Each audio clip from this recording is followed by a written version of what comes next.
The Chicago Bears tied the Miami Dolphins 24-24 in Ben Johnson's head coaching debut. We saw Tyson Bagent out there. We saw Case Keenum out there at quarterback. Starters didn't play, but we still got some stuff to talk about, some interesting things we saw out there from our Chicago Bears team. Look, we're going to talk about that game, recap the entire game, and a lot more Chicago Bears football talk right after this.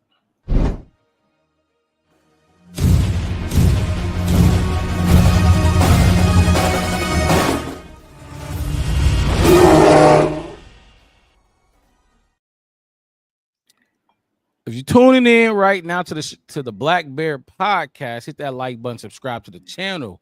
One word, no spaces. You can find us on YouTube, Facebook, and Twitter. We go live every Wednesday and Sunday during the off season, but the off season is just about over with. We got preseason games now, so we will be doing post game shows after every preseason game, every regular season game. We will be here chopping it up, giving our thoughts on what we saw from this team we all love, the Chicago Bears. I'm your host, Mark Robb, with my co-host, OG Ronnie B. It's just the two of us today, just the two of us.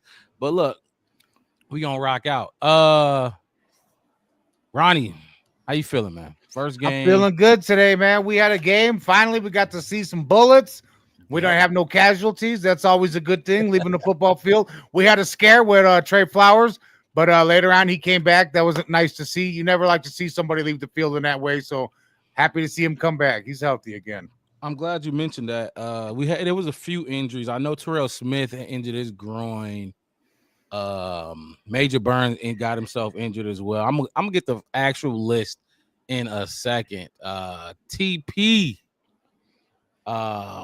I was tuned in. Caleb definitely needed a series or two. We're going to talk about that. We definitely going to talk about that because I'm right there with you. I believe Ronnie right there with you too when we talking about playing those starters, and we'll get into that. Appreciate you being in the chat, man. Super Bowl Bears 26. Caleb will play in the last two preseason games. I hope so. And if look, he better.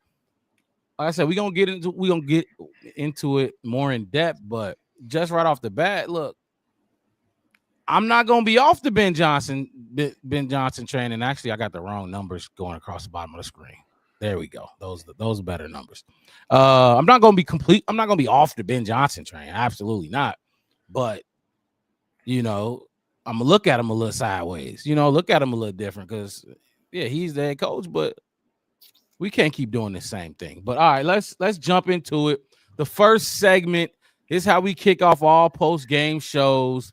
My favorite segment, and that is great and not so great. And this is where we just pick one thing that we found great and one thing we found not so great. It could be the refs. It could be play calls. It could be the fans. It could be something the commentator said. Anything. Don't necessarily got to be a football play or player, but just something that's surrounding the game. Look. One of my favorite segments that we do. We kick it off just like this. I'm going to start, though, Ronnie. I'm going to kick it off. My great from this game, and it is preseason game. I told you, man, I was up late last night, Saturday night. So in this game, I was still a little tired when I got up to watch this game. It was a little snoozer at first. Cairo Santos. Look, hey, that's I'm already knowing. If I took your great, that's how it go. If you don't go first, somebody might take yours. But look, my great is the 57-yard field goal. Everybody talk about Super Bowl Bears. We gonna get into that too. Because it was interesting, and I know a lot of people riding with Tyson, and that's okay, rightfully so. I made a tweet and I said, look, Tyson is a backup quarterback, and I'm going to just leave this here. There's nothing against Tyson, but we'll get into that. But I'm going to continue with my grade. 57-yard field goal to other teams that may not seem like a big achievement or something like that, but we just saw the Jaguars kicker nail a 70-yarder. What was that, Friday, I want to say? Or was it Saturday? One of the two. But he nailed a 70 yard kick, and we already know Cairo Santos is known for his accuracy and not his fucking leg power. The dude boomed a 57-yarder. I think I googled it, his longest was 51 against Green Bay last year, because I think the 53-yarder against Green Bay the first time, that's the one that got blocked. You know what I'm saying? Yep. Tip all right off his hand. Yes, sir.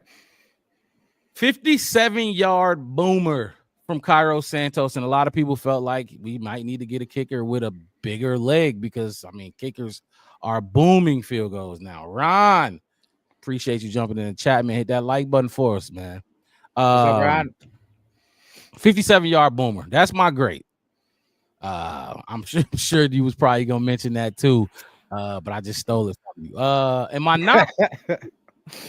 And this is gonna spark a lot of conversation. This is gonna be the meat of this gonna take up some time. Well, mainly because it's just us two, and I think we kind of agree on it. Starters not playing.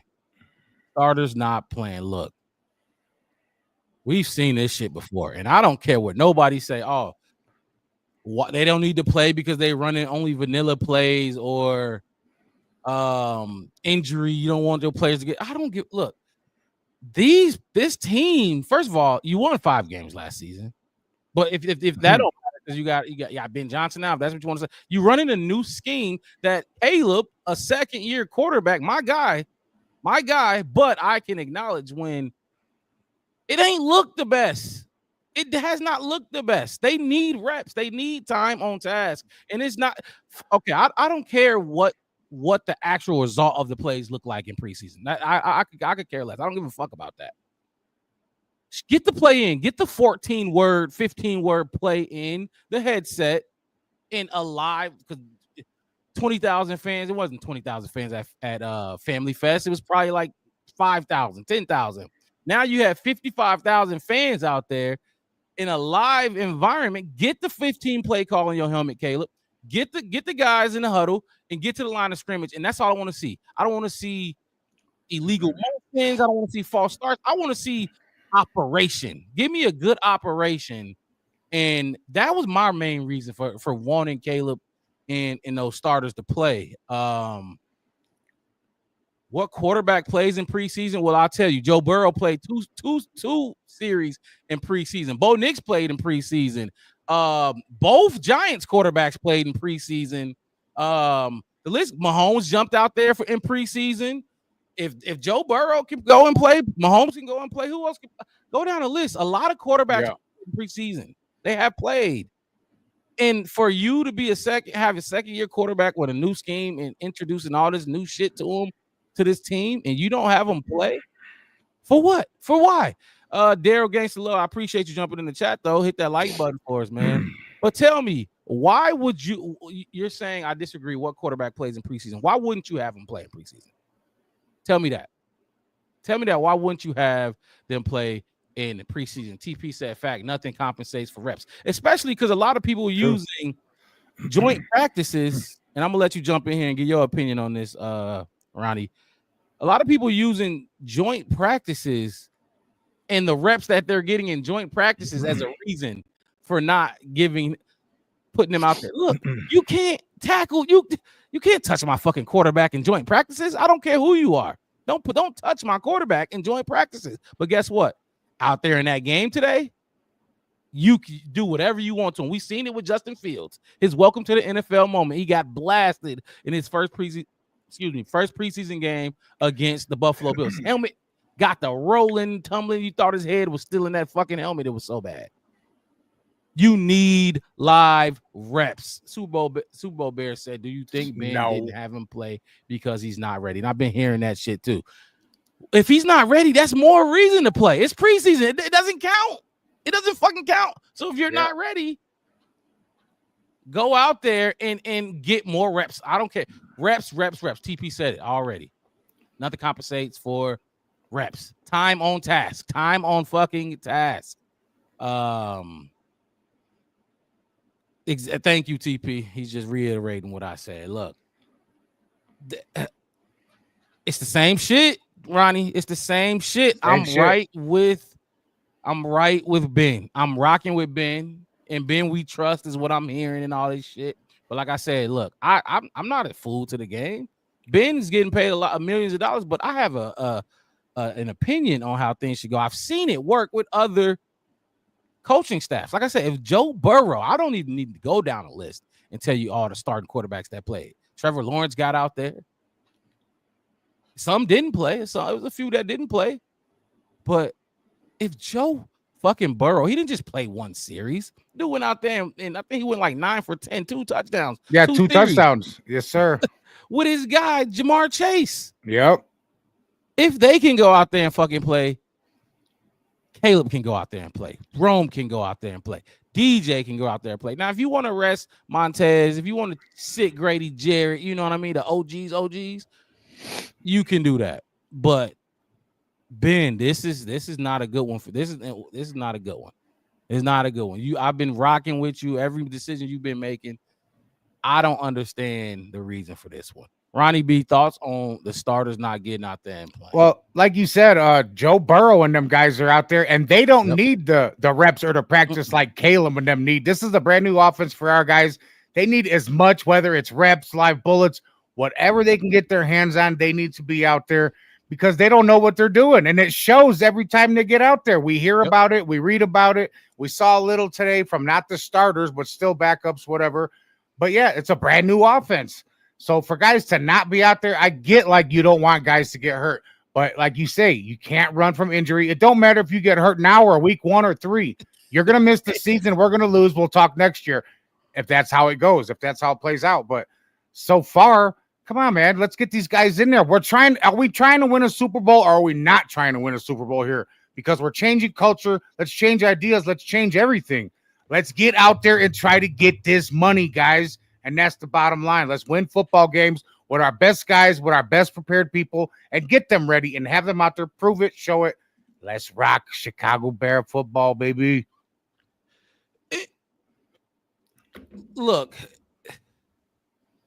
what the theme I'm seeing, and what's good, Crooked Command, she said, what's up, guys? Hit that like button for us. Appreciate you being in here, chopping it up and talking some Bears football, man. No Super Bowl Bears. He was not playing in the preseason when Ben was the offensive coordinator. But guess what? By the time he got to Ben Johnson, by the time Ben Johnson, I think what was Jared Goff? A 5th year, 6th year quarterback by that time? Yeah. You got a 2nd year quarterback who's learning things that he is not used to doing. Not the playbook. Not just the playbook. Caleb isn't used to being under center. Look, Cole Kmet just came out and talked to us at Family Fest. We talked about this, Ronnie. He said not just the young guys, but a bunch of the veterans were nervous. Nervous being back in this stadium at Family Fest, and it's a fucking practice. You fucking y'all nervous, and that's rightfully so. You're gonna have some nerves, obviously. Everybody gonna have some nerves. This is gonna happen. But you played in front of 5,000, 10,000 fans. You don't think that stadium gonna be jam fucking packed? Where are we going week 1? Is it in Minnesota week 1? I think it's here. I think it's in Chicago. It's in Chicago. You don't think that stadium gonna be packed to the fucking wall to wall? Get the nerves out. Get the routine. Now, we'll see what they do next week against the Buffalo Bills. We'll see what they do next week. And we'll talk about Booker as well. TP said, I don't want to get in a car accident. Does that mean I should stop driving? There's risk to everything, especially in football, but you have to remain aggressive. Boy, TP, you talking your shit today, boy. Yeah, I'm everything you said, I'm right there with you. I'm right there because this is unacceptable. It is unacceptable. It's not like you get it's not like you get 4 games. It's not like you get 4 games anymore in the preseason. You get 3 now. You get 3. Chicago Clubhouse Network. Booker looked nice. Hopefully he can make the same splash versus the Bills. And we're gonna talk about Austin Booker because I got some issues with Austin Booker. I'm a little against what everybody said. Now I can't deny how Book played today, but but hit that like button for Chicago Clubhouse. Appreciate you being in the chat talking Bears with us. So, yeah, I'm going to leave it at that when it comes to Ben Johnson not playing the starters. Like I said, I think it's unacceptable. It puts it docks him a little bit when in my view of him. It definitely docks him a little bit. What does that say? Pat OD?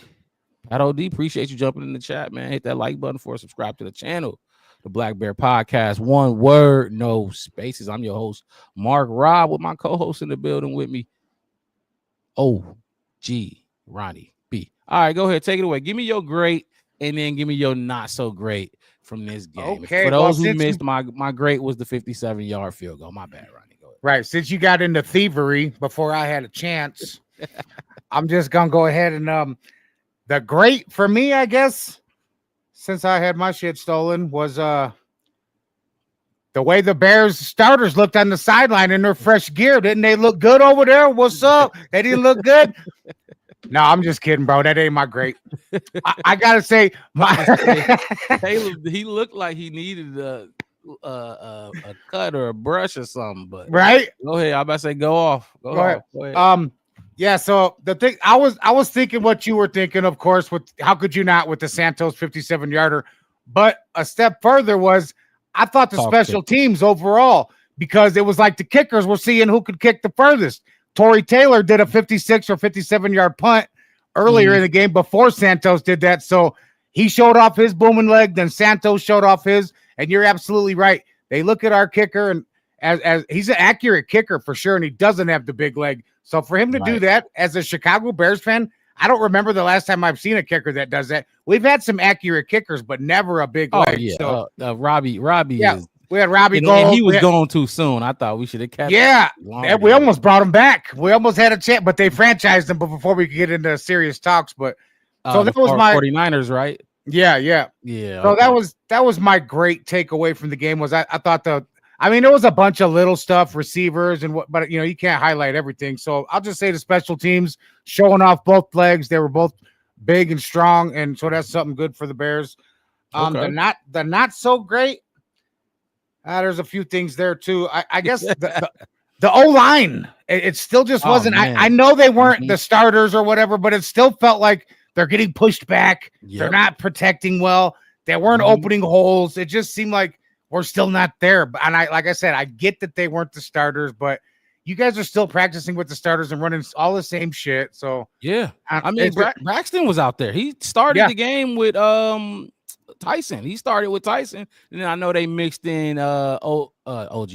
They mixed in Ozzie, and then they mixed in Theo Benedict, the Canadian Eagle. But on that touchdown pass that Tyson Bagent threw in the back of the end zone, if you watch, Braxton Jones got dogged.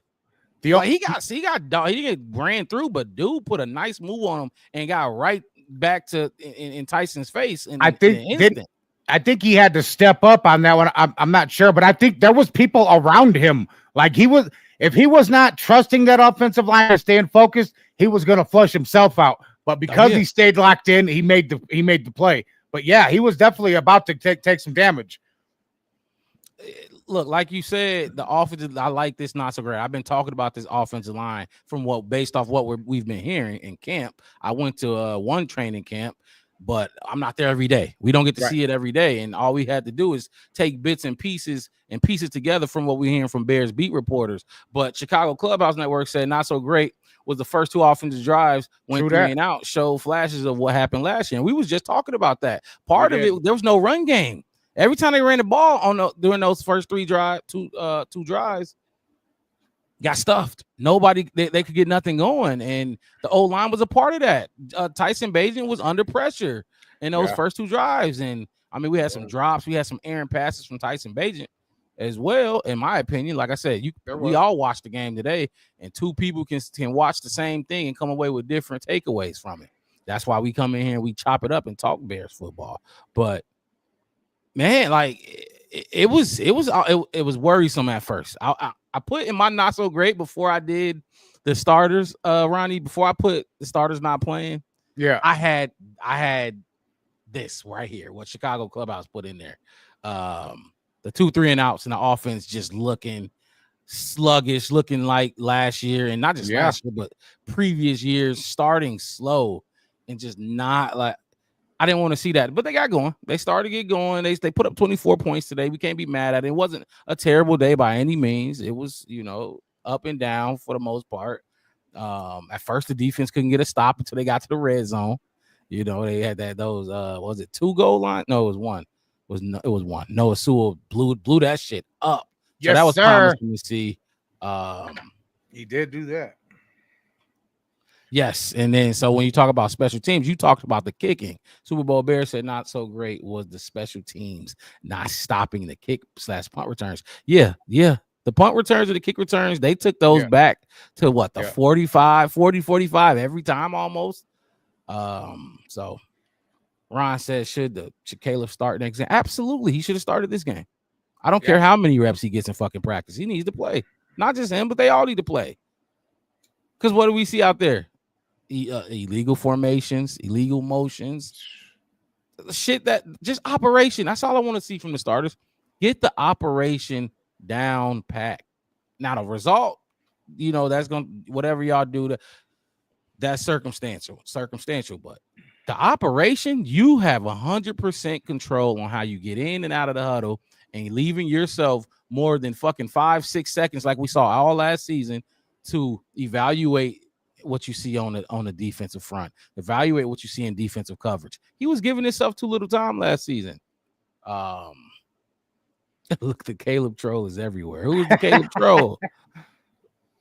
Enlighten me, EV Warrior. Hit that like button for us, though, man. Appreciate you jumping in the chat. I don't think I've seen you in here before. Hit that like button for us and subscribe. The Black Bear Podcast, one word, no spaces. We go live after every game, preseason games, regular season games. So we here to chop it up. Kid from Texas, Chicago Clubhouse said, kid from Texas. Number 20 made some nice plays, a nice TD catch. Oh, yeah. Jade Walker. Jade Walker. Yeah, he definitely made that was a beautiful throw, wasn't it? Yeah, that was a beautiful throw. Okay, so in chat, y'all jump in here on this too. Which throw was better? The one that Tyson threw to Maurice Alexander in the back of the end zone? That was a good catch too. That was a good fucking catch too. Yeah, or was it did you like the fade that Case Keenum threw? Damn, there were two different types of throws, bro. Yeah, there were two different types. One was like a laser whipped in there, kind of, and the other one was just lofted with such touch, Both very nice passes. Which one are you picking? If I got to pick, I'm going to go with the laser. Just because it shows off the arm strength. The other one is more touch. They're both, it's more of a finesse throw, but they're both great throws. It's all about what your flavor is. You like the touch, or you like the, that arm power, the arm strength, which a lot of people say Tyson Bagent don't have when it comes to arm talent. He don't got the strength. Right. Okay. Look, the highlights, the best players from the game. We got the stats going across the bottom of the screen. See Austin Booker in there with 3 sacks and a forced fumble. Evie said Bagent throw was more meaningful. As far as getting us on the board to tie the game up, or I don't know what you mean by meaningful. Yeah, I'm not sure what that means.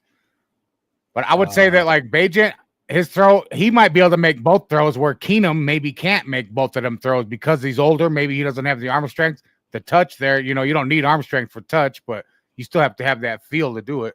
And, there's a lot of younger quarterbacks. They got the arm strength, they got that, but the touch is the veteran season that you had to have to put a touch on the ball. That's gonna float it out there, run under. Yeah, exactly. Super Bowl Bear said Keenum throws both throws, which you were talking about in the group chat, Ronnie. The scramble, attack that line of scrimmage, and he's darted that in there to the running back, and then that was just headsy, getting rid of it when he's seen a guy. Chicago Club, I said, I like the fade. The timing was good. Put it in the basket. All you gotta do is have late hands and let it drop right in there. Yeah. If I'm gonna choose which throw I liked better, I'm gonna probably say the fade too. I ain't gonna lie. I'm gonna say the fade too. The fade was just because it was great coverage. He was smothered, and I think Alexander was covered too in the back of the end zone. Tyson just threw it high. Where it's either us or nothing. It's either and nobody's getting their hands on this on the defensive side of the ball. But I get what you're saying now. You say he was under pressure when he threw it. It definitely, when you're under pressure, hey, step up. Can you You know what I'm saying? And that you know why he was under pressure. And I just talked about this. Braxton Jones got worked. He got worked. Braxton cannot be the starting left tackle on this team. Ozzie, I think Ozzie, I need to see more aggression out of him. And I keep saying this week after week, Ronnie. But I still rather have Ozzie over Braxton. I can't have Braxton protecting Caleb again. That might be the telltale sign that he was out there first. That might let Braxton. you know your guy might be the dude. Ozzie. Well, Braxton was out there first today. I think Ozzie came in. No, that's what I'm saying. If Braxton was out there first, then maybe that's the telltale sign because no starters were out there. No starters played. Yeah, no starter. Yeah, no starters played. Yeah, there was a lot of interesting stuff out there. Kyle Manungai, we got to see him. So look, let me get your thoughts on this then, because we was talking about this in the group chat as well, and I keep seeing a lot of praise for Austin Booker in the chat. What was your thoughts on Austin Booker and what he was able to do? He had 4 total tackles, I want to say 3 sacks and a forced fumble. Look, the dude was everywhere. He was doing his thing. Now, before you jump in here, Ronnie, I do want to just say those first 4 drives when they had Tua and them other boys out there, I saw Austin Booker getting stonewalled and stood up every time they snapped the ball. And also, we did see Austin Booker do this last year. I don't know if y'all remember, but he had like 2.5, 3 sacks or something like that against the Bills in preseason last year. As soon as the season came, we didn't see him. I just think he has no moves, man. I don't buy. I'm not buying it. I'm not buying it. What you thinking? Yeah, I feel like he did have a good game. Okay, let's not take that from him. He had a decent game. Those are NFL players. They're superior athletes compared to those of us on our couches. But with that being said, are you going to pat me on the back if I dominate some 10-year-olds in basketball because I'm taller than them? Probably not. It's because he's playing against someone that he's superior to. He's better than those guys. You put him against ones, and he's not doing that. He's not having that game.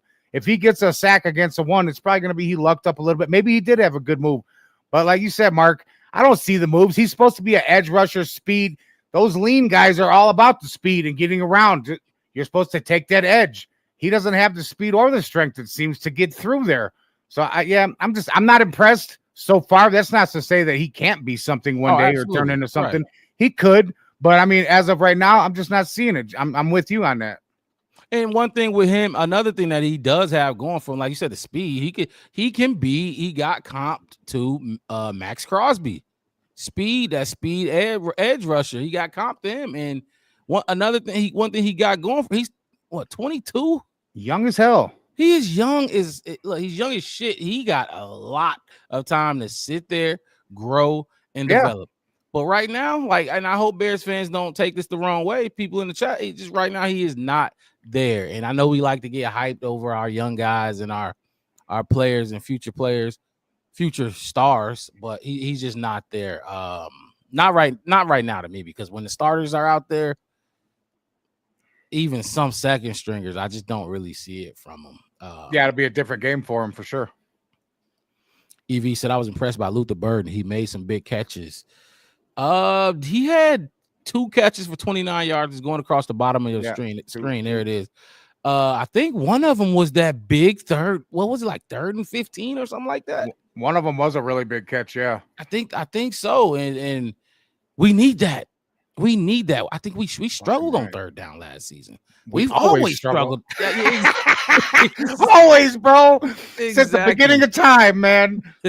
So we need playmakers. And if Luther can be that 3rd down guy, that the attention is on Rome, the attention is on DJ, or if you want to throw Colston in there, I think Colston only had 1 catch today. If you want to throw him in there, Luther, step up. Make it happen on 3rd down, and he did that today. That I was impressed when I saw that. That definitely impressed me from Luther Burden when he just that catch alone, because I knew, and we've been hearing this all through training camp. Bears fans in the chat, I know y'all. We've all been hearing it. Luther Burden, when he first finally got on the fucking field, because at first we did our stock up and stock down. Remember that a couple weeks ago? Yes, sir. And I had stock down for him. Rightfully so. Now, I wasn't like down on and out on Luther. Absolutely not. But I just wanted to see him. I'm just like, man, look, your attitude and your personality, I want to see you, man. I want to see you play. We need a dog mentality like that in Chicago. No more nice guys. We need some Luther Burdens. And I just didn't see you. Once I seen him, I seen him. You know what I'm saying? That's all I heard about was Luther Burden and Colston Loveland catching passes, and then Zacchaeus as well. But so yeah, I mean, Luther didn't have too much run today. I'm excited to see what happens next week though. Yeah. Just because the simple fact that the starters didn't play. They didn't play, man. They didn't play, and that's a huge letdown. That's a huge letdown. Yeah. Disappointing. We got Coach coming up. Oh man, I did not try to do that. We got Coach. One of the quarterbacks. Which quarterback would you rather listen to? Actually, we can talk about it right now, and then once we talk about it, well, that's how we'll choose which quarterback we listen to. The quarterbacks. Everybody say Tyson Bagent got the number 2 quarterback job locked up, but I mean, what's the numbers? I got to see him again. Tyson Bagent, 13 for 19, 103 yards, 1 touchdown, 1 interception. Case Keenum, 8 for 10, 80 yards, 2 touchdowns. I like Case, but Case is a vet. You know what I mean? He's a vet. Something about Tyson, like we've seen Tyson have success. You know what I mean? One of the things I go back to Tyson is that Saints game last year. He played 4 games for us last year, right? He beat the dog shit, or not beat the dog shit, but he beat up the Raiders. And then I forgot the other game he won for us. Because he won 2. He won 2 and he lost 2. Because he lost to the Chargers. We got our ass whooped that game.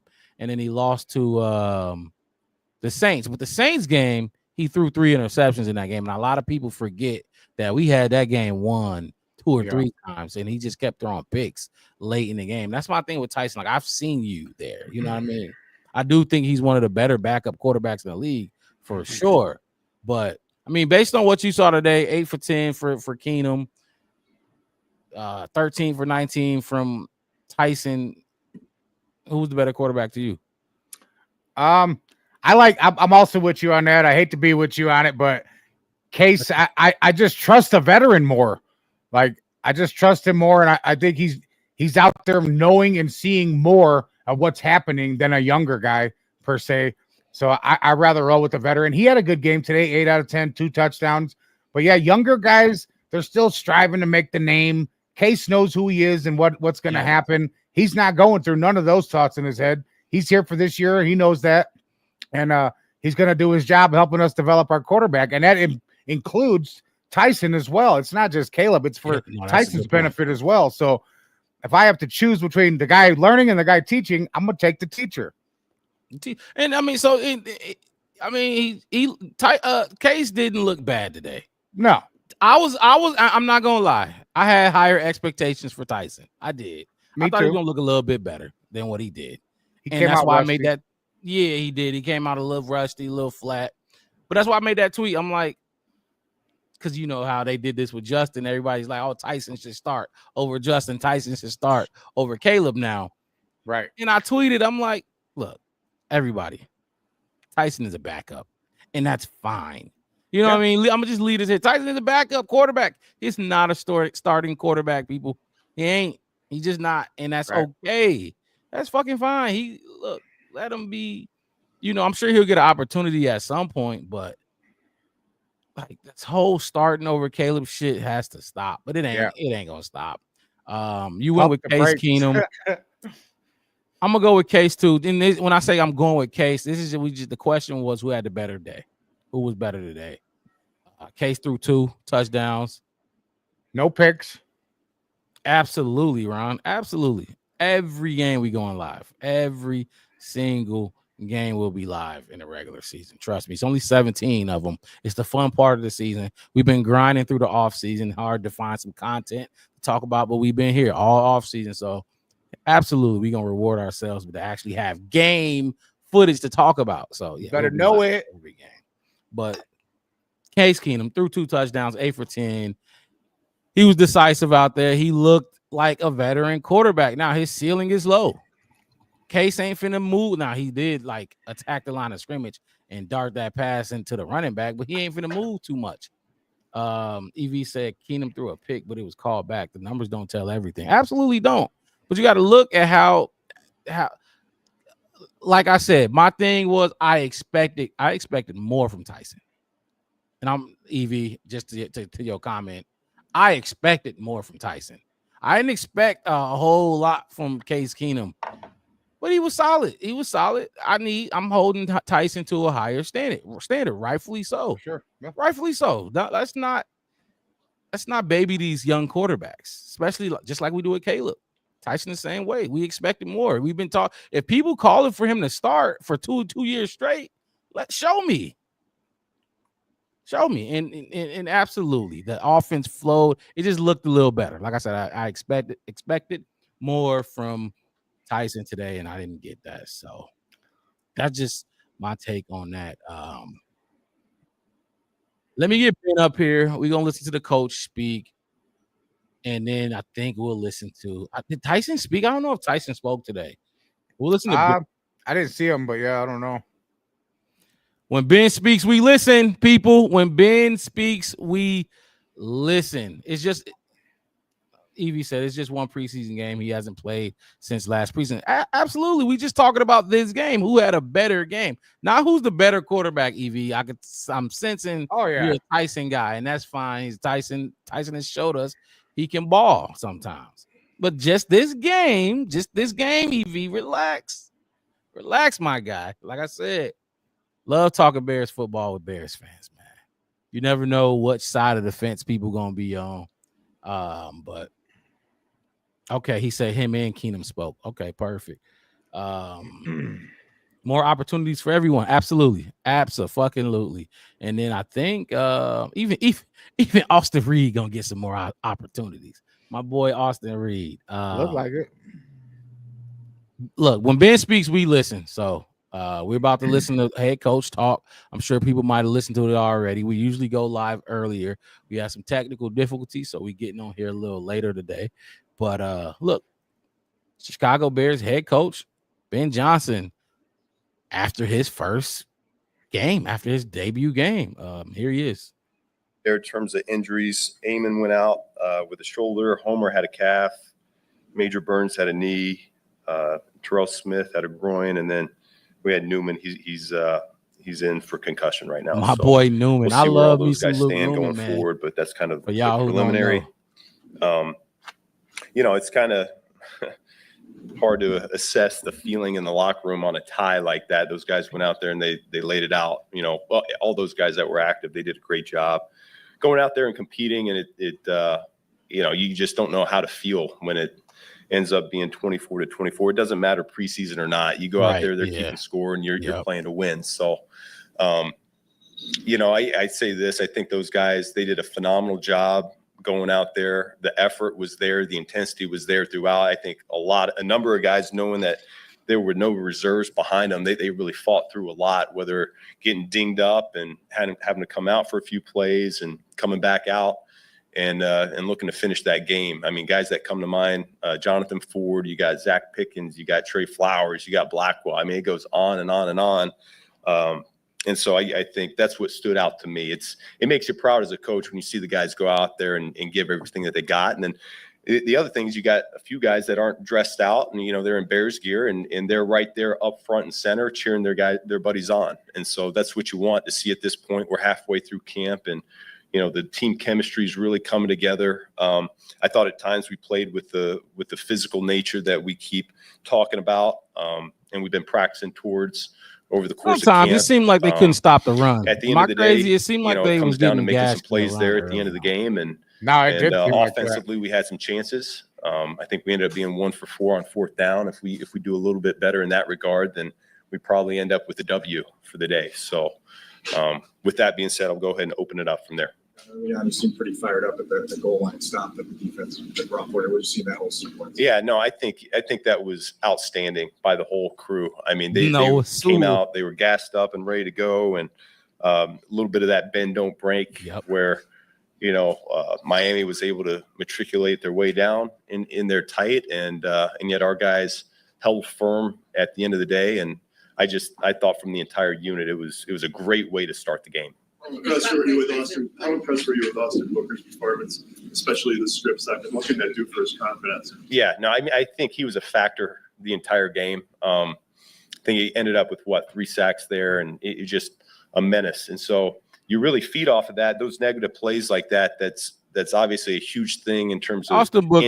Austin Booker had a good game. The offense, no matter what, they see that and they feel that, and that momentum carries over to the other side of the ball as well. That we look to capitalize on. So we're always looking to pick each other up, and you could certainly feel his impact on the game today.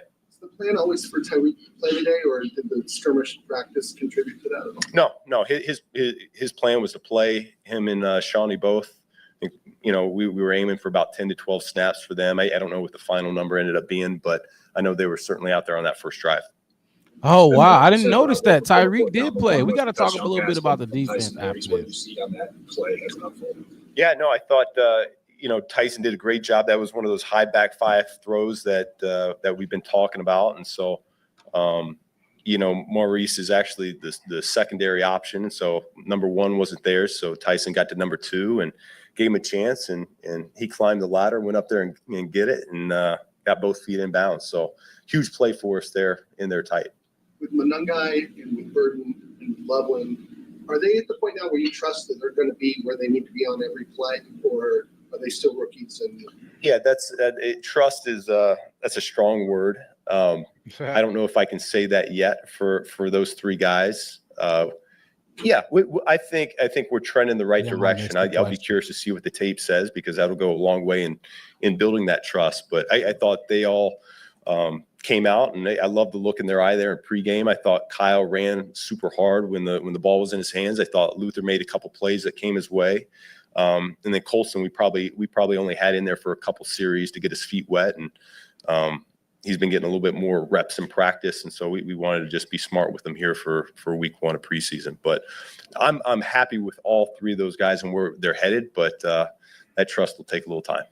And the end of the first half gave you some good situational work there in the last 15 seconds of the half. And what's your thoughts on finishing that the way you did, getting the long kick, getting out of bounds? Yeah, no, I thought Luther did a phenomenal job there.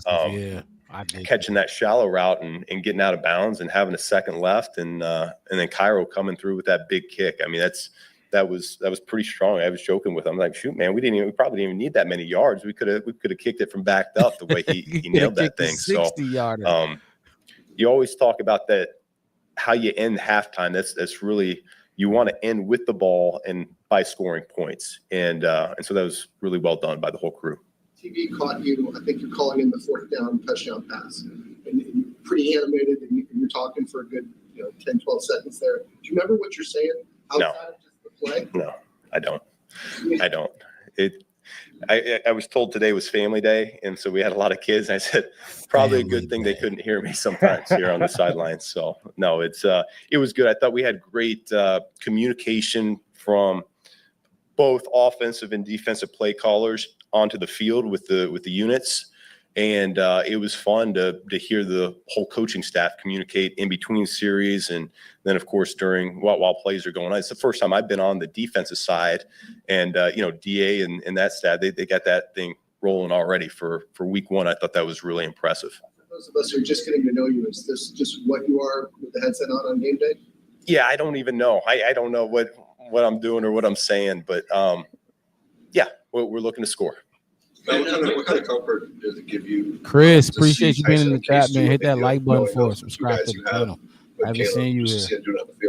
Yeah, no, I thought more Bears football both those guys operated at a high level. We've been having, some ups and downs over the course of camp, just operation, pre-snap penalties, and all that. And I felt like that's why the starters should have been out there. We were pretty smooth. I mean, there were some things that got thrown at us. Over the course of the game, whether cover 0 or they're playing base to 11, and so things are changing pretty quickly there, and yet they were able to stay calm and composed and make sure we were organized and gave us a chance to have a good play. So I know it wasn't all fun and games out there in terms of getting yards and all that, but I thought they did a great job keeping the unit going. Coach, talk about his respect for you. What did you gather in your time with him the last few days, getting to know him? Who's that? Mike? Oh, yeah.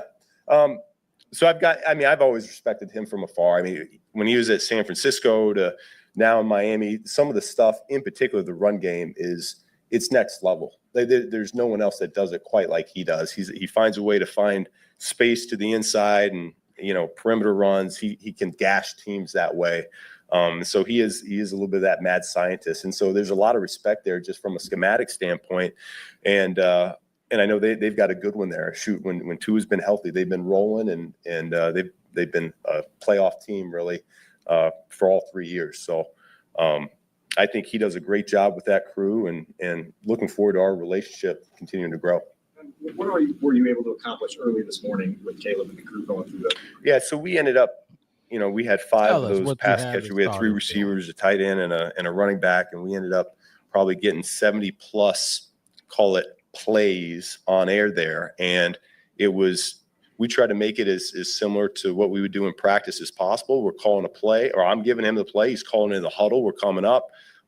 We got motions. We got it's first down, second down, third down. We're changing everything up. And so you talk about timing and rhythm, anticipation, being on the same page in the passing game. That's where there is no substitute for real live bullets. I get that. But at the same time, when you can accumulate 70 plus reps in a day, that's pretty good. That goes a long way in terms of where you want to go with the connection with the quarterback and his pass catchers. So I wish I could do that every day with him or every other day with him, to be quite frank with you. So it was a good time to do it. We'll see what next week has in mind in terms of how much we want to play guys and all that. But, we'll assess that with the staff going forward.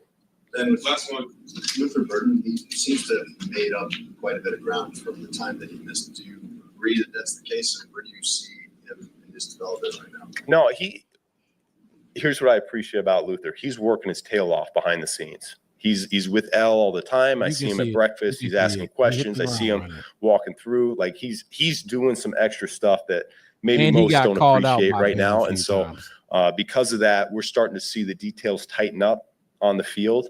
It's not where it needs to be yet. It frankly isn't. But absolutely. I love the way he's going. I love how hard he's working and everything we thought about him in terms of the weapon he is with the ball in his hands. That's shown up from day one. Thanks, guys. Thank you, Ben. Thank you. Of course, we go.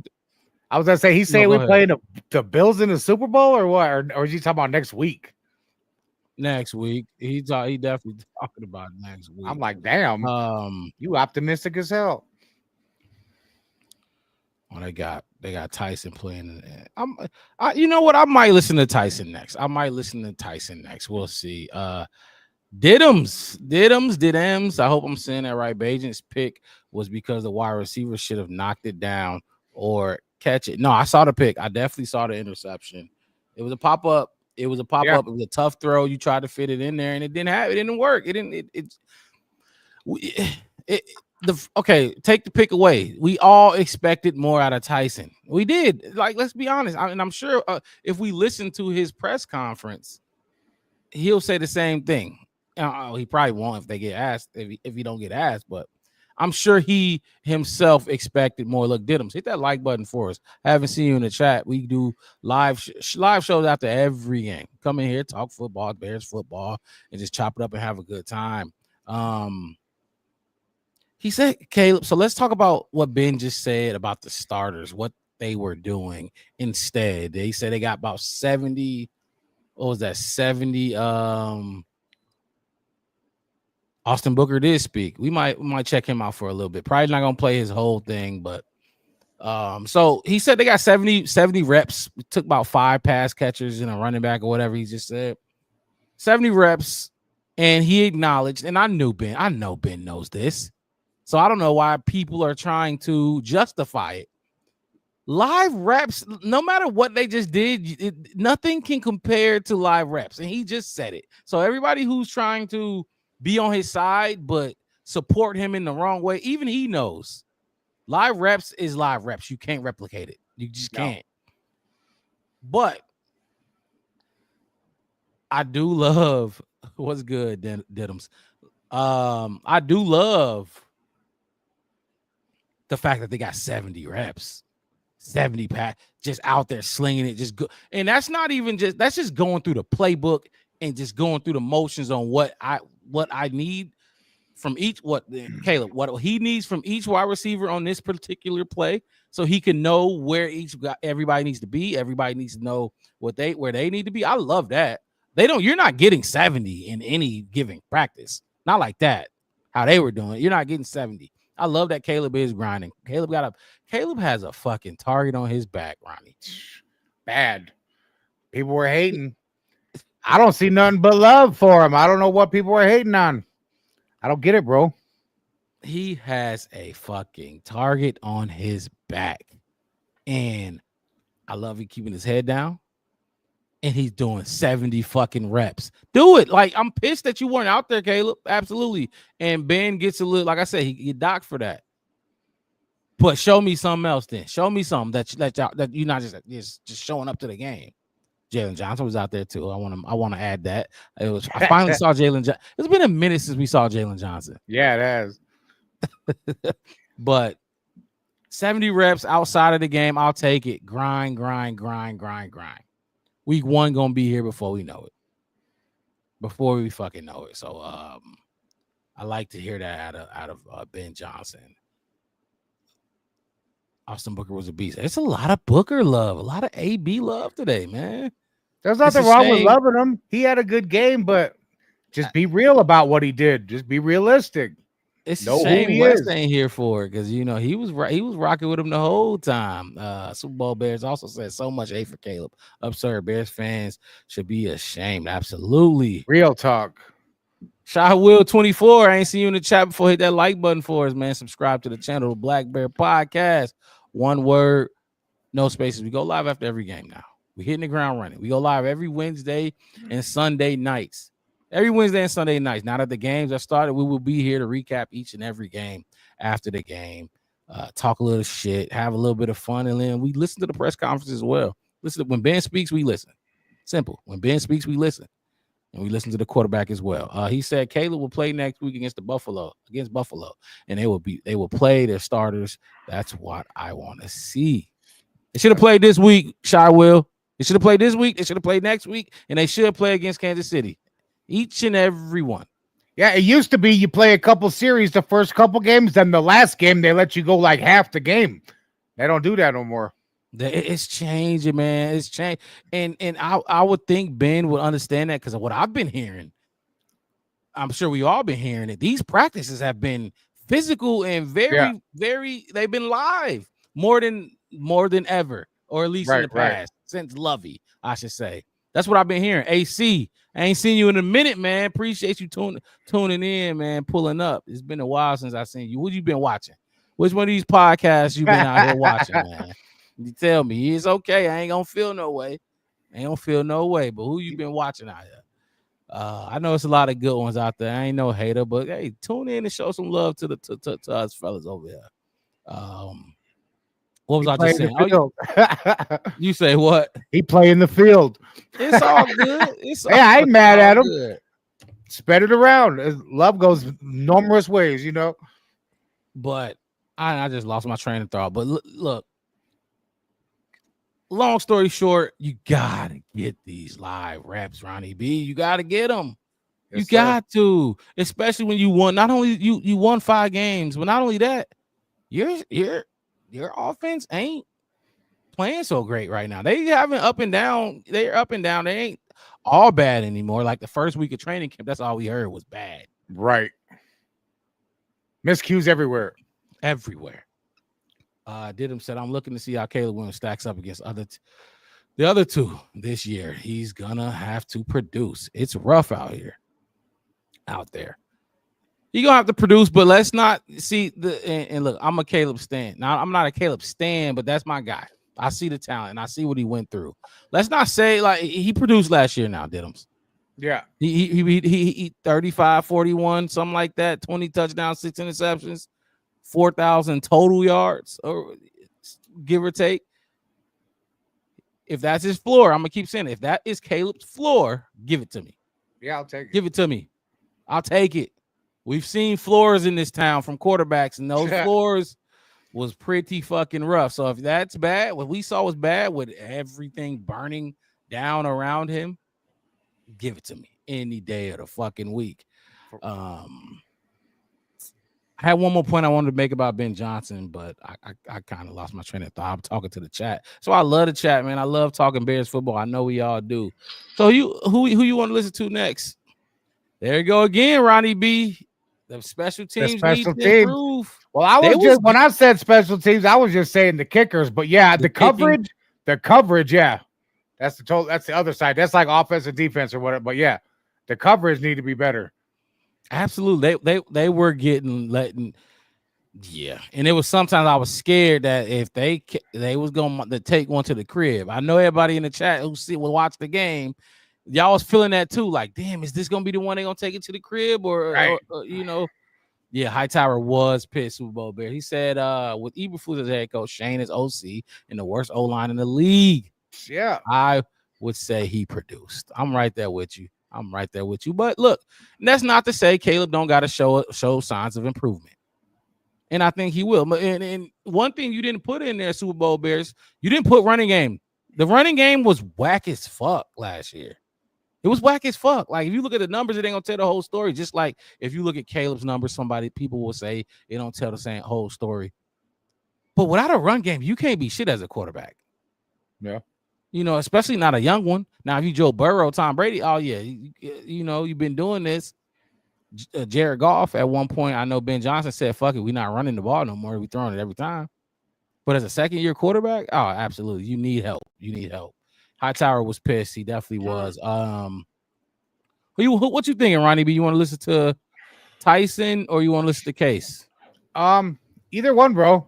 Let's listen to Tyson since everybody's so crazed about him. Let's see what he's talking about. Yeah, you know, I fuck with Tyson, man. Yeah, I do too. I have nothing against him. He's just not a QB1. He's not a QB1. He's not a QB1. And I wanted more from him today. And he'll probably be better next game. I'm sure he'll be better next game, which he wasn't even bad this game. So let me you know, let me cover my tracks. It was just early on he looked a little, you know, maybe the pressure. Sluggish. I think EV said it. He ain't played a game since since last time preseason. he played a game. Yeah. So all right, let's look. We're gonna listen to a little bit of Tyson Bagent, depending on what he's talking about and depending on how good the questions are. We'll listen to the whole thing. If not, we're gonna cut it short. And then I see a lot of Austin Booker. Look, we have to, because it was a tie game, but we give out game balls for winning games. On the losses, we play the blame game. You know, you got to play the blame game. We're not gonna play the blame game because it was a tie. So we're gonna give out the game balls, and I'm sure he's gonna get one today. So we're gonna listen to him talk a little bit as well. We normally only do the head coach and the quarterback, but I think Tyson. I think Austin Booker deserves it. The 22-year-old going on 23 deserves to, you know, be heard a little bit. Here's Tyson Bagent.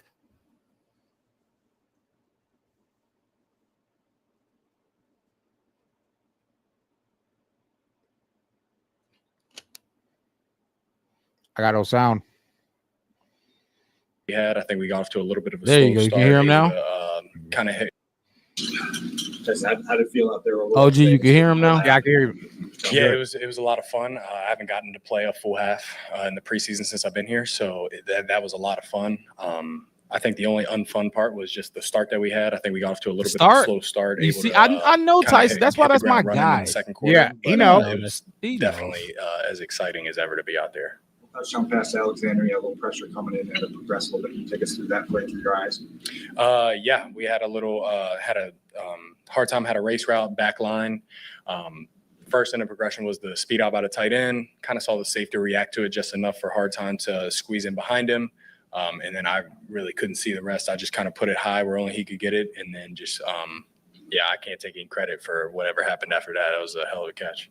Yeah, you said it was a bit of a slow start, but how did you feel like the pre-snap procedure, like play call, all the communication, how did you feel like that for you? Yeah, I thought it was clean. I thought that me and Bates started off the game at center. I thought me and him, we've got good communication out there. So I was thought it trying to about as figure clean out as who it started could have at been. center. And Right. which It is was good. I take a lot Bates. of pride in that. Okay. So I thought that aspect of it was good throughout. What was the message that Ben had for you guys before the game? The game really what stuck out to me, the game doesn't count, but the game matters. And so I thought that was a good way to put it.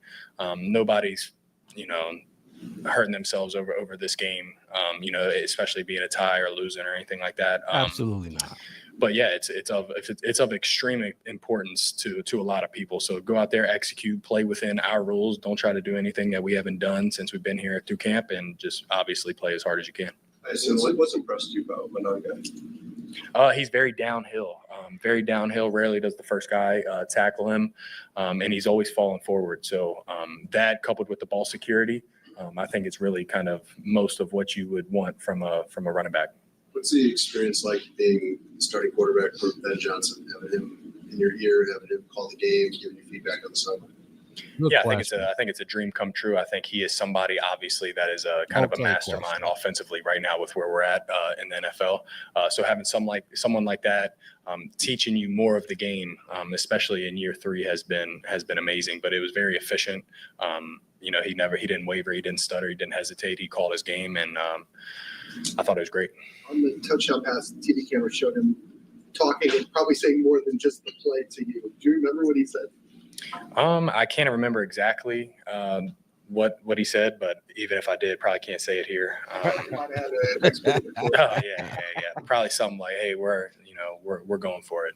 Let's fucking go. We're going. Yeah. Going. You already know. I'll say it. Touchdown drive. He also had a 3rd and 15 conversion to Luther. That play obviously kept that thing going. We talked about this, the 3rd down conversion. Yeah, absolutely. They played Luther one-on-one, a lot of space out there, and he kind of had his own. He had a 2-way option route, so thought he did a good job getting to the top of stem. Obviously making the catch and getting the first down. I thought that was good by him. And then when you get the ball back with 6 seconds to go in the half, there's obviously good situational work there. But what's the key? I mean, you don't have any time to spare there. You guys got that done. Talking about the very last one or the 2-minute? Yeah. Heads up play by him. Got him the ball in space. He's able to race out of there, get out of bounds with 1 second to go. I thought it was over. I'm like, to see how much stronger Cairo got in the offseason. So I'm I like, thought that was huge. Definitely didn't get out of time. Is the significance of new production? Oh, okay. We got we'll listen to first I Oscar want to Booker thank right God now. for sure. And then other than that, just my great coaches that we got this year, and just my teammates, the whole thing. Your strip sack, can you take us through what happened on that play from your Player of the game? Yeah, I hit a long arm, he fell, and I kept rushing. He didn't decide to throw it away, so I gave it another 2 steps and then reached out for the ball. Austin, we haven't talked to you, I think, since maybe even the spring, like body-wise, transformation-wise. What was the process for you like? How much weight did you put on this offseason also? Playing weight, I probably put on like 8 pounds total. And just finding where I belong in the offseason. I have a good spot that I go to in Fort Myers. Shout out X3, and that's my spot. But also the Bears, the nutrition took extra steps. The weights coach took extra steps. New weight staff has been great. So just all the above. How would you describe the difference you feel between now and a year ago? And I feel like I'm maybe it slowed optimistic down a little about bit, him. but I'm very I feel like I optimistic just about looked in the mirror and improved myself. He's not there yet. Just came back. He's and just young as did what I fuck, did, so. and I can't wait to see what he is at age 25. Well, why do you think it will translate more into the regular season this year, if that's your thought process on it? No, I mean, I'm just gonna take what's given to me, and just keep going out there whenever I can and do as much as I can, play as hard as I can. So I'll just leave it at that. You've got some veterans in front of you on the defensive end rotation. What have you learned from them in your year? I mean, whether it's last year or even Dio coming up. Yeah. I mean, I try to take everything, kind of like I said last time I was up here. I try to take everything from as many players as I can and just try to learn from them and build on that. We got to see it a few times today. You want to walk us through your sack dance or has a title or anything? BTA. I'll let y'all figure that out. What's BTA? What do you hope the coaching staff takes out of what you showed today? Nothing. I feel like I'm being more consistent than I was last year, and so even in practice, I feel like I've showed up. So I just want to continue what I'm doing and continue to be consistent. No, we're good. Thank you guys. Appreciate you guys. Okay. It's the touchdown pass to Case Jade. Keenum. Let's get a look. Yeah, had a mirrored concept there, and I really trust Jade in the short time I've gotten to know him. I thought he played really well today. Man, he got a great release off the line, and I just had to give him a chance. And then he's quite the dancer as well. So I was about to join in, and I didn't realize what was going on. So I thought he did a great job pre and post catch. I think he did the airwalk. Appreciate that level of exuberance for him. Oh my gosh, man! Yeah, it's kind of funny to be playing, with the age of some of those guys out there in their first NFL games. But I enjoy that as much as any game I've ever played. I know it's preseason, but man, throwing touchdowns and celebrating with your teammates, that's what it's all about. It's so fun. I was so proud of him. All those guys out there that I was playing with. So I thought those guys battled well and put some good stuff on tape. And it was a lot of fun to play. You danced a little bit after you threw the other touchdown pass. Yeah, I don't really know what I did there. I was glad I didn't have to try to run anybody over. I didn't see it. Glad my man made a great catch there on that one. Kind of Ben's message before was this game may not count, but it sure as hell matters. How would you describe his message to everybody before and kind of the tone he was setting in his first game? Yeah, he quoted some guy, John Elway, on that one. It's competition, and I think that's what this locker room is about, is competing, whether with ourselves, with our position group, and obviously with the other team. And there was some great competition out there today, and I think it showed, in the heat. Man, I had a coach tell me a quote of an old ball coach that I had: the heat is a crippling thing, and there's a little hot out there and temperature-wise, but you start putting the heat on boys, and you can see if they're crippled or not, if they respond. So Elway was the one who said who came up with that? No, that was my old football coach in high school. This may not count, but it matters. Yeah, you can look that up. Okay, so I know you're not watching. It's Wayne Gretzky, Michael Scott, Case Keenum. Wayne Gretzky, Michael Scott. I know you're not watching offensive line play as the play is formulated, but having Ozzie over there left tackle and just working with him throughout the summer. Well, good question. Like kind of watching Ozzie question. Yeah, I honestly looking up. I think I played into the fourth quarter, but seeing those guys that I was out there with, I was like, okay, I feel better now. Sometimes end of preseason games, there's guys that have been hurt or pulled or and there's guys playing different positions. But having Ozzie, I literally looked at him. I was like, left side, and it gave me a good sense. So, okay, I'm good. Nice. That's a good feeling as a quarterback. When you have your left tackle that you feel really good about. It's very end of the first half. You guys stole 3 points really at the end there. What's the significance of that? Just situationally of getting that down and getting some success on the stage. Yeah, I think preseason the situational stuff is a little bit different. Just because there's some situations maybe you punt when you don't normally do or go for fourth. You could see that happening towards the end of the game, but. With 6 seconds left to be able to get a completion and get the ball out of bounds, I thought Tyson did a really heads-up job, and Luther getting out of bounds when he did. We got to work on our clock, home field clock guy. You think they'd stop it more on 2 than on 0. They did it twice, I think. So. Home field clock. I told you, I'm like, damn, there's no way he got out. I mean, that was. And they said, I was wondering too. I didn't think he got out. So he did a great job. Put one more second back on the clock. Yeah. Since you got here, I left the room and came back, and they were kicking. I didn't know what the hell was happening. Really liked how he responded to, not the start that we wanted. Whether it was. I think high pass here or being backed up and protection issue, whatever it was. You don't cut Case off. We don't cut him off. Look, we got him. We got everybody in there. We got everybody in there to hear what they had to say about this this first preseason game under Ben Johnson. Let me get the stats going back across the screen. Look, we haven't talked too much about the defense, and I think it needs to be talked about a little bit.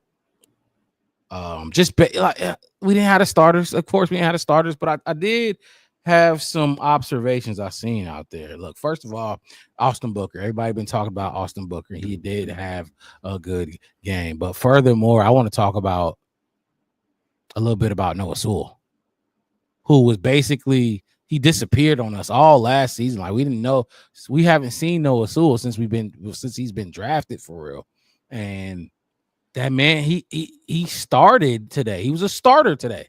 He won't, not in the regular season, but Noah Sewell was a starter today, and he was the middle linebacker orchestrating things on that defense. My headphones just died. I gotta plug that back in. Go ahead, Ronnie B. Go ahead, talk a little bit about Noah Sewell and what you saw. Yeah, Noah Sewell. I was gonna say, he was one of the guys I wanted to talk about too from the defense because he had two really big plays at the goal line. Those couple goal line stands, there was one at the beginning of the game where he had two really big plays where he stopped him. So, yeah, he had a really big game. And like you said, we haven't heard nothing from him or seen him. Some people probably forgot we even had him on our roster. So it's nice to see that he's fighting for that second, like to be the one coming off the bench or whatever, that guy. There was a couple guys on the defense that I thought did really good. There was Josh Blackwell made some plays. He had one phantom tackle I saw, but he had a good wrap-up tackle. He had a pass defense, and I seen him in the backfield getting pressure. So I liked that.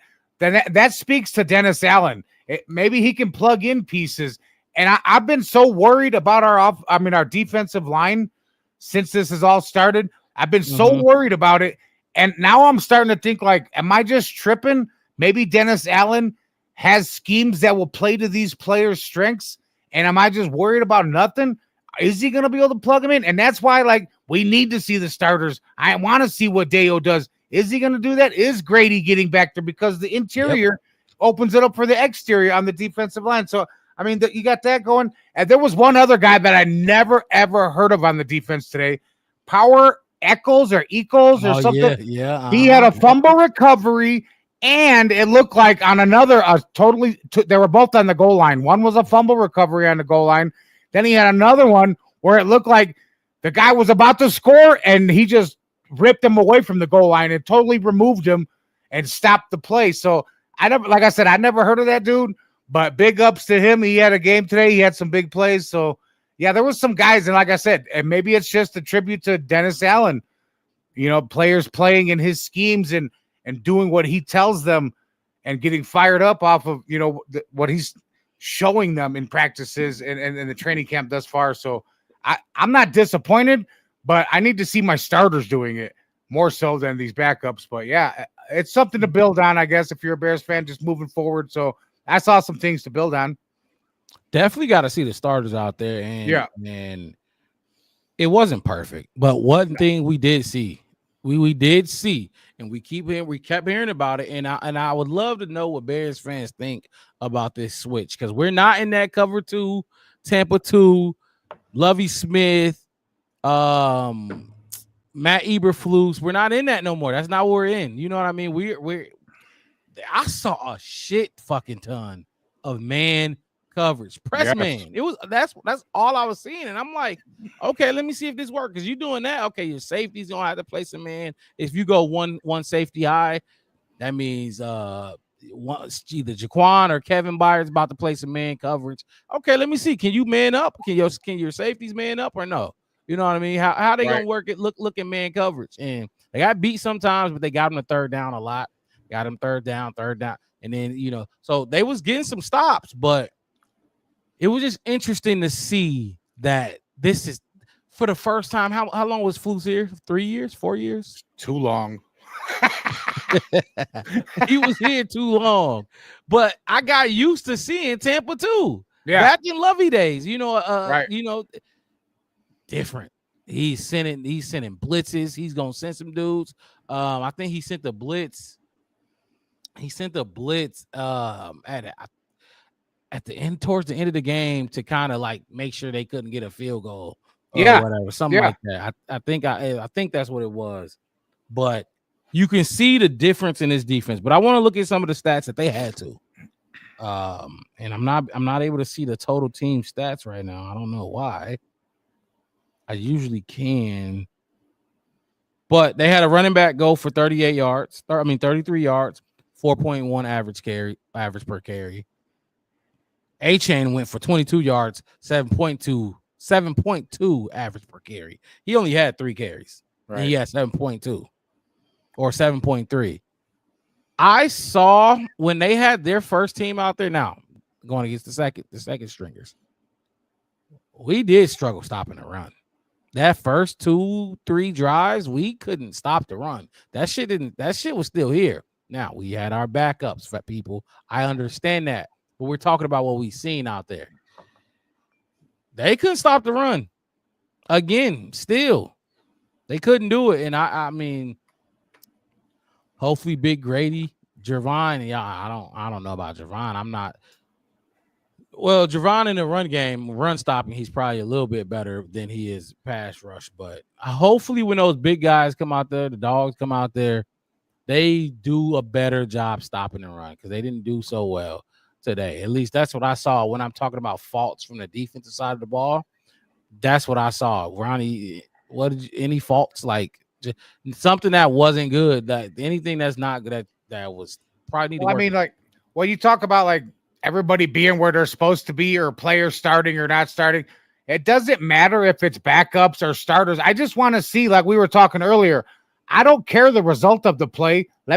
Show me that you're in the right spot to make the play or putting yourself in that position to where we can be successful. And that's the bottom line. And we've been hearing about it in training camp. We saw a little bit of it today. Players, not to say that they don't know where to be, but you're not playing smart. You're not playing with the intelligence that these coaches are giving you because you're not making the plays. You're not in the position. So that just shows this lack of discipline. So, I mean, we just need to see that more from it. Doesn't matter, starter or not. Just do your job, be where you're supposed to be, most likely. You know, that's all it is. Like you said, you're not asking for too much. No, not especially in preseason, bro. You're not asking for the big play. And Terrell Smith almost had a he did. Ball. He did. Ooh, that boy almost had a house. He jumped the route. Yeah, he had it. Jumped it and dropped it. That was one of those. That's one of those didn't look it in. He was already celebrating. You know what I mean? You got to make that play and then celebrate. He didn't look it all the way in. And that's how players drop balls, you know? He thought he had one for sure. Okay. Yep. All right. So let's talk about, so look, let's go through each position group or each side of each group, not position group, but side of the ball.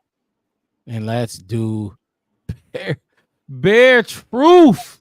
You late, man. You was late, but better late than never. Appreciate you being in here with us, man. It's always a better stream when you in here chopping it up with us. Let's do a grade then. Let's do some grades. Let's grade the offense. Oh, as a whole, every quarterback, every running back. After we do the grades, we gonna pick a standout player from each side of the ball. One standout player, and if you want Austin Booker, you can have him because I got somebody else.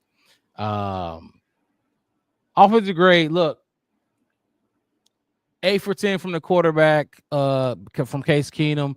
13 from 19 from 13 of 9 for 19 from Tyson Bagent. I liked what I saw from Kyle Monangai. I liked what I saw from Ian Wheeler. Had a touchdown call back. That's what we're talking about with operation and just being where you need to be to run these plays. You know what I mean? If you get tackled for a loss of 2 or 3 or whatever, the foundation is there. You can get in and out of the huddle with this new playbook and actually run it successfully. So Kyle did well. I thought Duvernay was huge early on for Tyson Bagent. That's all we seen was Devin Duvernay catching passes. And then, like I said, the 2 touchdowns from Case Keenum, the 1 touchdown from Tyson. I'm going B+, man. And I was down at first. I'm like, man, this shit, that's my worst. My great and my great and not so great, that's going to be my not so great. The offense, that's what I was writing on my notes. Looks the fucking same. Exclamation point, exclamation point, exclamation point. B+, offense grade overall. What you got? It's funny that you say that because I'm not going B plus, but I'm doing B minus. Okay. And it's funny that you said something about Duvernay because when I was watching the game, I just decided to jot down these notes that Duvernay proving reliable for Bajent early on. Yeah. And he was. Yep. He helped us get away from that goal line so Torrey Taylor could boom that punt. And that's one of those plays that, that's an intangible. That's something that nobody talks about or reads about, but we needed that play to get that punt off, like give that kicker some room. So that was big on Devin Duvernay. But the B minus, the standout guy, go ahead. Before you get to standout, because what was the minus? Like, what made the minus? So I went B plus. Right, the B minus. There was just nothing exciting happened on the offensive side of the ball. It was just, it was like mediocre, average, kind of, but they're my guys, so I'm not going to give them the C mediocre. I'll give them the B minus. You know what I mean? Okay, that makes sense. So they really was a C plus. It was a C plus, but they my guys. Yeah, that's how I'm going to do them. But like I said, on this, like I had a standout guy. I thought before you get to your standouts though, hold on. Let's keep grade. Let's grade the defense. Okay. Let's grade the special teams. Bet it up. And then we're gonna get into our standouts. Bet it up. Okay. You want to go first with the next grade? Then the defensive grade. The defensive grade. Man, that's a rough one. I'll give them a C minus. C minus on defense. Because I didn't really see a whole lot of pressure. They kept talking about the defensive line is. I didn't really see all that, what they were saying. I didn't either. I heard them say it a couple times, and I'm just talking to myself like, what are you talking about? You guys are on TV talking, and I'm on my couch, but I don't see what you're saying. So I gave them a C minus. I mean, like we said in the beginning of the game, like we were in the chat or whatever, like they were just marching up and down. Like I said, they were in the first quarter. I think they went to our goal line twice. And it was just that's our best players behind our starters that's our best players behind our starters trying to stop them. That's what they got. So, yeah, I wasn't that impressed with them. But later on, there was guys, maybe there was jitters, early game butterflies, maybe guys settle in later, first preseason, whatever. So I give them a C minus. There were some plays that got made later, but I just super unimpressed overall. Just because there was the scheme change and we seen that they were going to play a lot of man coverage. Bear Truth coming in and said, I want to watch the game again.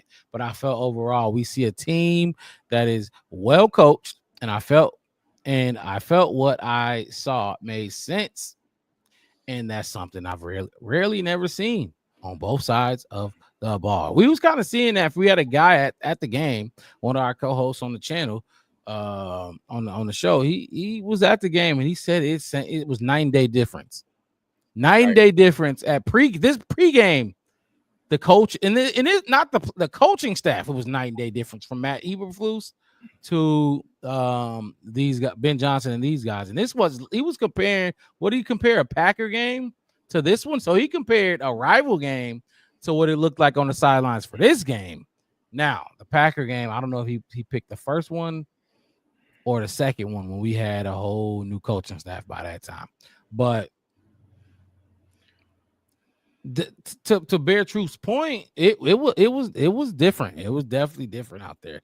Well coached. The coaches was dialed in. It was locked in a preseason game. But I mean, this is their first game with the Chicago Bears. This is first game for Ben Johnson as a head coach. So everybody better be on their best behavior when I go out there. What was your grade for the defense? C minus. C minus. So the defense did give up. I found the total yards. They gave up 272 total yards. But my issue was the running. They gave up 100 yards rushing total. And we gave up or we had 90 yards. So they had 101 yards total. We had 90 yards total rushing. A lot of those came when the earlier, the first and second string. We got to be better. I didn't like that because they're backups. They're gonna play. Austin Booker's gonna play some meaningful snaps for us. Damra, and look, I said this during the chat. Dom Rob need to be off this team. I don't care what nobody thinks about Dom Rob. Dom Rob is worse than Braxton Jones and Javon Dexter put together. In my opinion, this is my opinion. People love Javon Dexter, but Dom Rob got to go. Like this quarterback transformation to defense, it's silly. It's silly. It really is. So I'm not that big of a fan of Dom Rob. So look, you went C-. I'm not going C-. They gave up 24 total points. That is too many points. It's a lot. I'll go C. I'll keep them at a C. Did we have an interception? No interceptions? I don't remember getting one. No interceptions. So yeah, you get a C. We did have the fumble. We did have the fumbles. I'll go C+. The fumble, forced fumble from our guy Austin Booker. So I'll go C+, but yeah, I can't give him a B. I wanted to see better, especially when all I heard was dominance. The Bears defense, the Bears dominated practice. Yeah. Like, what are we talking about? It's fucking practice. Dominated practice. Let's see about what happened in these damn games. And in our last grade, we got to give out special teams grade. You got that's the field goals, the kick returns, the punts, everything. I'll kick it off. Special teams grade. 57-yarder, man. I loved it. I absolutely loved it. That was my grade to start the show. For great, not so great, I gave it to the field goal, the 57-yard field goal. Yeah. Bear Truth 9 said I did want to see more energy, but first live game. Yep, first live game. The energy, we wanted more, especially out of the people that we had high expectations for. But I'm going to grade the special teams. I'm going to give them Cairo. And look, so with Cairo's 57-yarder, I'll go C. But without it, you're D+. For sure. You gave up way too many yards on the kick and punt return. You had them in good field position more often than not, and that's how NFL games are. That's how you score. If you start your drive at the 30 or the 35, your chances of scoring goes up significantly. They was letting these dudes start at the 40, the 45. It was rough out there. I'm gonna go. What did I say? C-. I'll go C-. It would have been a D+ without Cairo's 57-yarder. I'll go C- for my special teams grade. What you got? Okay, my special teams grade. I'm gonna go with not a C- or a C+, just a C, because I feel like everything just leveled itself out. Like I talked about the good punt, the good kick, and then they gave up them yards. So it's like you might have moved towards a B+ or A-, but then with the yards you gave up, you moved back to a C. So I mean, yeah, special teams, they got to pick up that coverage. And like you said, Mark, it's all about field position. You know, like it comes down to kick returns, punts, and anytime, and all of that stuff like plays such a major factor in giving them a short field, giving them a long field. That definitely plays into the percentages of the success you're going to have on that drive. So yeah, I just give them the C, I guess. See, so it seems like our offense scoring 24 points, we gave them the highest grade of the day. Right. One turnover, interception from Tyson Bagent. So rightfully so. All right, let's do it. Let's do standout players. One standout player on each side of the ball. You had one you wanted to get out there, so I'll let you go first. That was an offensive player that I was looking at. And it was just a Jadai Walker. I really liked how he showed up and competed. He kind of showed himself today, made himself available. I think he had, 3 catches or something like that? Walker, numbers going across the screen. He ain't up yet. But yeah, he goes. Here it comes. Yeah, he had 3 catches for 41 yards in limited playing time. So not to say he's a stud or no crazy shit, but he definitely showed up and was, available and made some plays when given the opportunity. So on the offensive side of the ball, But I mean, you could give it to the quarterback, but the quarterback has the ball in their hands so much that they're gonna make plays. They're either gonna make fuck ups or plays. So I'll give to the wide receiver Walker. He had a good little game today. Yeah, but I wouldn't even give it to the quarterback this game because Tyson didn't stand out to me. No. He didn't look good. And in case Keenan was 8 for 10, that's fine. But you're a vet, right? So yeah, you're just a game manager at this point in your career. We all know that. You did what you managed the game and you took what the defenses gave you. Jade Walker, that's a good one. That's a good one.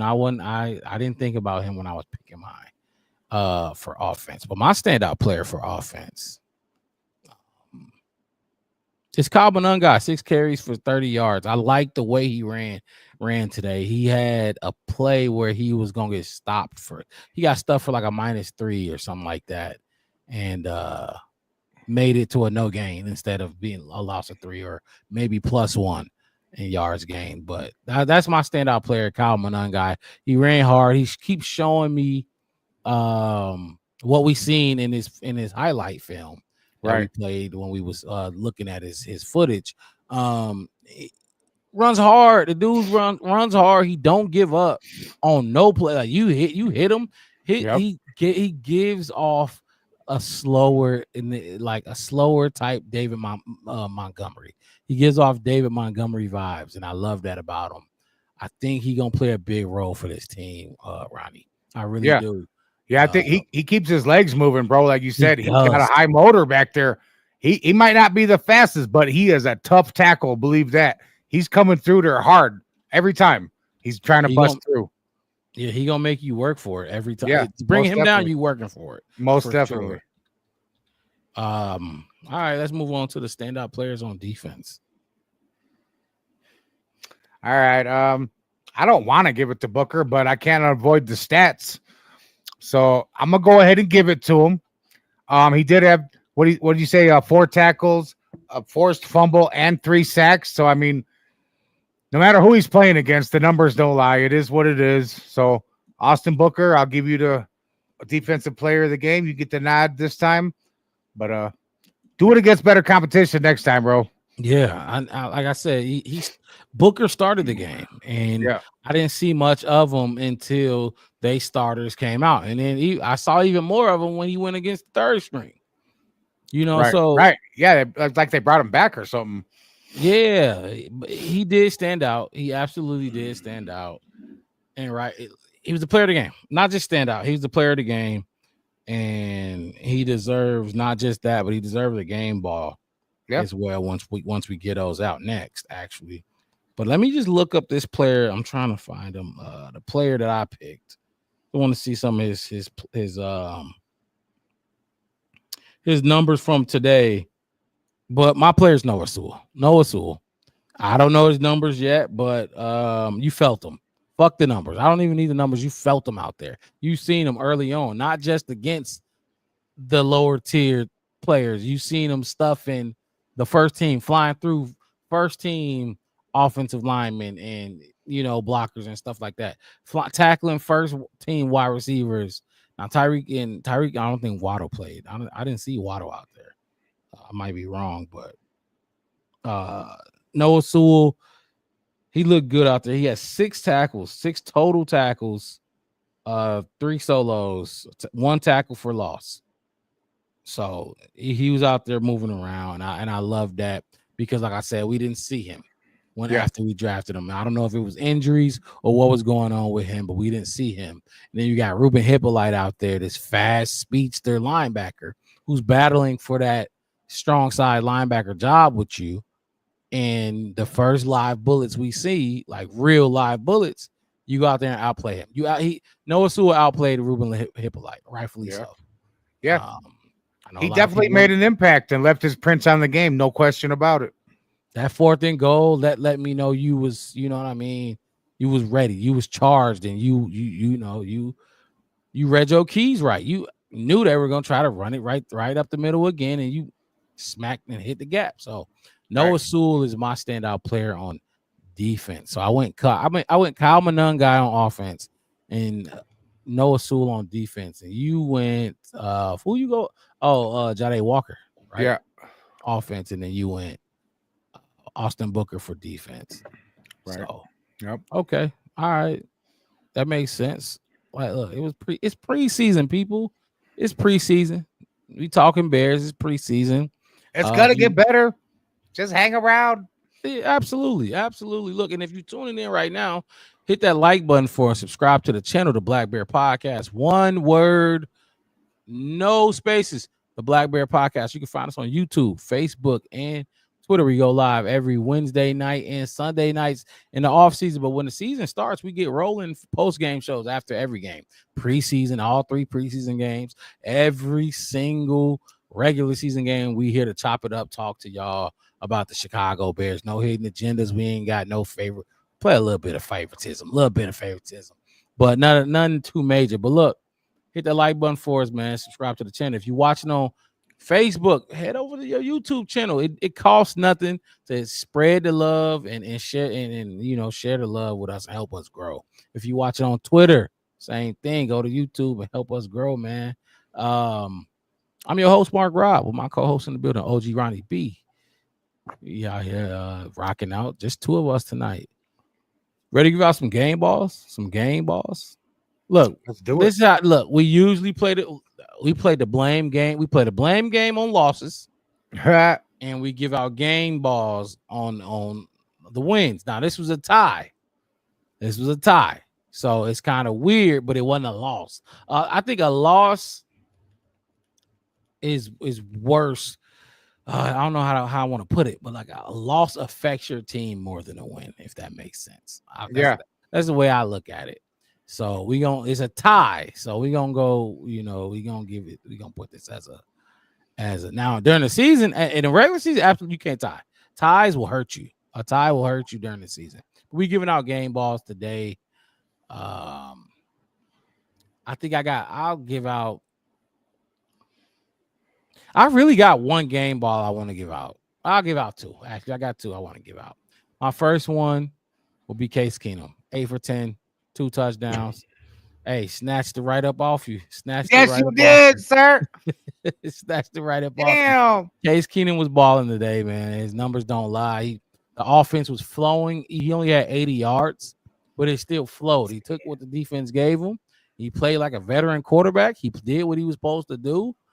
And I'm not mad at it. You can't be mad at it. You know what I mean? He had everybody where they need to be. Some penalties, but the offense was flowing. It was crisp when he was out there. You want to throw a game ball out there next? I do got one more though.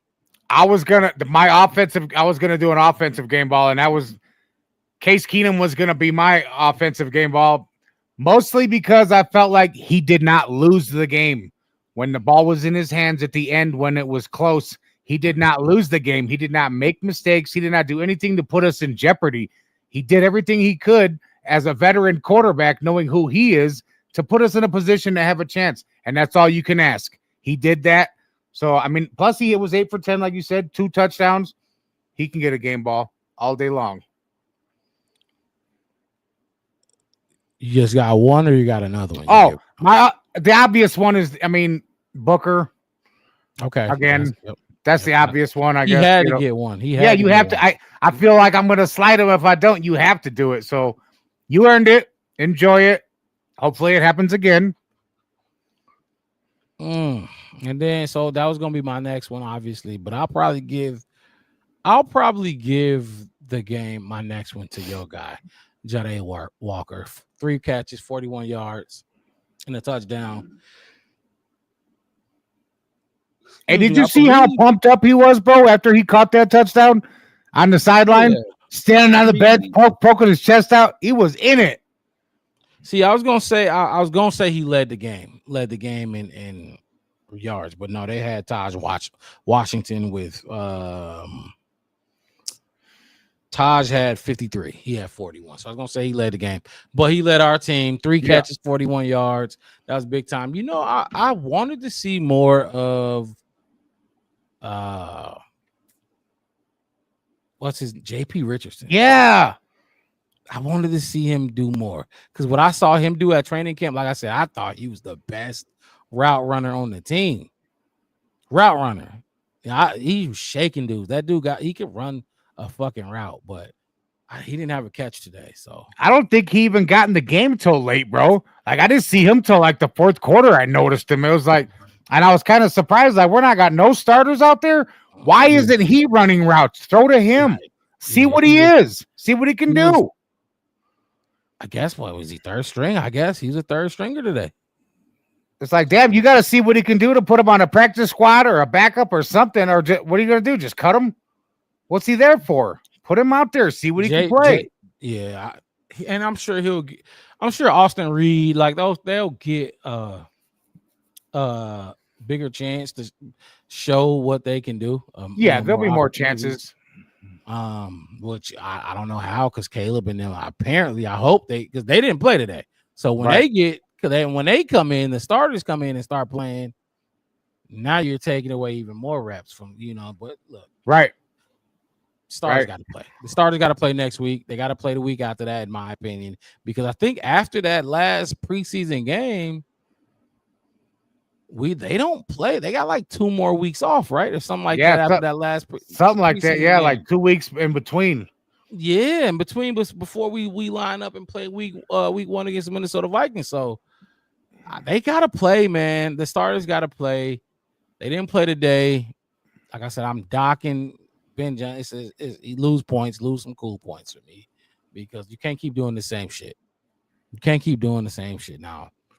Flukes played him a little bit last year. You don't play him. They come out here, they start slow. You wonder why. Now, I'm not saying if you play them, they're not going to start slow. I'm not saying that at all. But it can't hurt. It can't hurt at all. So I'm tired of the slow starts to the season. Now we got to wait 3, 4, 5 weeks till we start looking average. Right. We ain't not 1 point we looked above average only against Jacksonville last year. So gotta play him, man. Gotta play him. Give him reps, time on task, live bullets. Not this. Stop putting. Look, joint practices are fine, but stop making that the end all be all. They can't hit your fucking quarterback, and your quarterbacks know this. Yeah, they know it. So I need to see them starters out there for week 2 of preseason and week 3. Ronnie, any last thoughts on what we saw today or the Chicago Bears? Just like you said, bro, we can't evaluate nothing as far like Bears fans. We're all in an uproar about what's happening day in and day out. This guy's up, this guy's down. We can't evaluate nothing until Ben puts them starters on the field. Yep. So even as of right now, we're still all kind of, we saw some live bullets for some other guys, backups, whatever. But we need them real guys out there. And that's just the bottom line. Ben, put them motherfuckers out there to stop playing with us so we can see our guys. That's my final words. And so they can improve too. Yeah. So they can improve, learn. This is the Super Bowl. Everybody knows that. This is the ultimate goal for any team. And honestly, if you don't think that we're headed towards that, then you're fucked up in the head, because we are definitely headed towards that. How could you not think that? Come on, Ben, let's go. Ben has to look. Like I said, I've been rocking with Ben and people, all this, and Ben, we trust shit. That's fine. That's cool. But I'm my own man, and I know this sport too, and I've seen it work with other teams. Play your starters. Play them. Joe Burrow can go out there and play. Pat Mahomes can go out there. Caleb Williams can go out there and play. Jamar Chase was out there catching touchdowns and doing what he does. Bo Nix was out there as well, by the way. Sean Payton is his head coach. So if they can go play him. That's like putting Jordan in the dunk contest and nobody else wants to do it. Really? Jordan's doing it. Get your ass out there. Play. Go play, man. Get out there. If Burrow can do it, bro, come on. Stop playing with me. Burrow, he is definitely top 3 of the echelon in the NFL. Come on now. He knows it. He knows it. They gonna throw. He gonna go out there and throw 35 touchdowns in his sleep. Yeah, he's declining offers on contracts. That's how bad of a motherfucker he is. Oh, you want to pay me $70 million? I don't want it. I'm gonna stay right here because I'm loyal and I'm doing my thing. Look, I appreciate everybody tuning in to the Black Bear Podcast. I'm your host, Mark Robb, with my co-host in the building, OG Ronnie B. Hit that like button, subscribe to the channel. Word No Spaces, the Black Bear Podcast. We go live every week, Wednesdays, Sundays, nights, and then we go live after each game, post-game shows, every preseason game, every regular season game. We will be here next week. We're going to be here Wednesday as well after a few more training camp practices. Buffalo comes in on Friday. Can't wait. And then we play them next week. What was that next game? Sunday or Saturday? I believe it's a Sunday game. It's a Sunday game, I believe. But we're going to be here talking about it, man. I can't wait for week 1. I'm telling you, Ben Johnson, he better play them dudes. Just get live reps, just with this frame, with the 50, 60,000 fans screaming or whatever. Get those juices pumping. Get them pumping, man. That's what I need to see. Before we go, Bear Truth said Kyle is nice. Contact balance is tough. He will fall forward, lacks lateral speed and fluidity, but compensates the best he can with technique. Yes, I like what I saw from Kyle today. I really did. He's gonna be a very important piece of this. Not important, but big piece to this running back room. So, look. With that being said, we're gonna get up out of here. It's a preseason game, so it's not too much to talk about, not too much to go off of. So look, y'all have a good rest of y'all day and or / night. And we're gonna see y'all Wednesday night talking Chicago Bears football. We out of here. Hit that like button, subscribe to the channel again, the Black Bear Podcast. One word, no spaces. I'm your host, Mark Rod, with my co-host in the building, OG Ronnie B. We gone. Peace.